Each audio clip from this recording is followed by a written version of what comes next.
করিম। সম্মানিত নেতৃবৃন্দ, সংগ্রামী কলেজবাড়িবাসী, আসসালামু আলাইকুম ওয়া রাহমাতুল্লাহি ওয়া বারাকাতুহু। মুসলিম ভাইদের প্রতি আন্তরিক শুভেচ্ছা।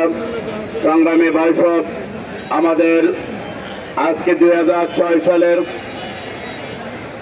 ঐতিহাসিক 28শে অক্টোবর, এই দিনটি ইতিহাসের পাতায় একটি কালো দিন, জঘন্য দিন হিসেবে চিহ্নিত হয়ে আছে বাংলাদেশের 18 কোটি মানুষের মাঝে। সংগ্রামী ভাইসব, সেদিন ঢাকার রাজপথে আমাদের ভাইদেরকে আওয়ামী লীগ তথা এই ফেসিবাদ কর্তৃক লগি বৈঠা দিয়ে আমাদের এক এক করে 7 ভাইকে হত্যা করে লাশের ওপর নৃত্য করা হয়েছিল। টার্গেট ছিল একমাত্র বাংলাদেশ থেকে জামায়াত ইসলামীকে নির্মূল করা। কথা বলে ডেকে না।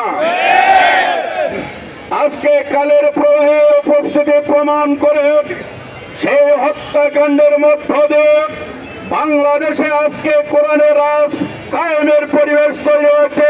কথা বলেন ঠিক না? সংগ্রামী ভাইসব, আজকে টেকনাফ থেকে তেঁতুলিয়া, রূপসা থেকে পাথুরিয়া যে গণজোয়ার সৃষ্টি হয়েছে, তাতে আগামী দিনে ইসলামের বিজয় ঠেকানোর কোন শক্তি বাংলাদেশে নাই।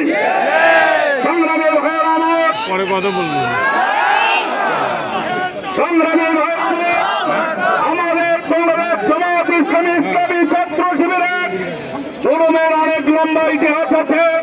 আমি সেই দিকে না যে আজকে এই উপস্থিত জনতার কাছে আহ্বান করতে চাই, আমি জনতার কাছে প্রতিশ্রুতি চাই, আমরা সকল শহীদদের হত্যার প্রতিরোধের জন্য আগামী নির্বাচনে নীরব বিপ্লবের মাধ্যমে, ব্যালট বিপ্লবের মাধ্যমে আজকের বাংলাদেশের ইসলাম বিরোধী শক্তিকে আমরা পরাজিত করবো ইনশাআল্লাহ।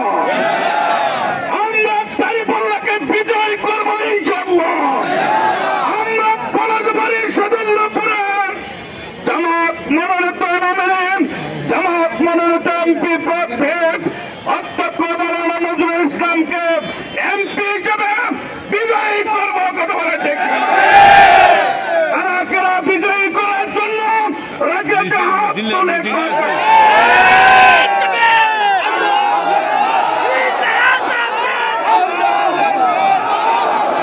সংগ্রামী ভাইসব, পরিশেষে আমরা সরকারের কাছে দাবি রাখতে চাই, অনতিবিলম্বে সকল হত্যাকাণ্ডের বিচার করতে হবে। অনতিবিলম্বে জুলাই সনদের আইনি ভিত্তি প্রদান করতে হবে। এই কথা বলে আগামী দিনে আমরা পাড়ায় মহল্লায় জামাতের দুর্গ করে তুলব, এই প্রত্যাশা রেখে, দাঁড়িপাল্লার বিজয় প্রত্যাশা রেখে সবাইকে আবার সংগ্রামী সালাম দিয়ে শেষ করছে। আসসালামু আলাইকুম ওয়া রাহমাতুল্লাহ। ধন্যবাদ।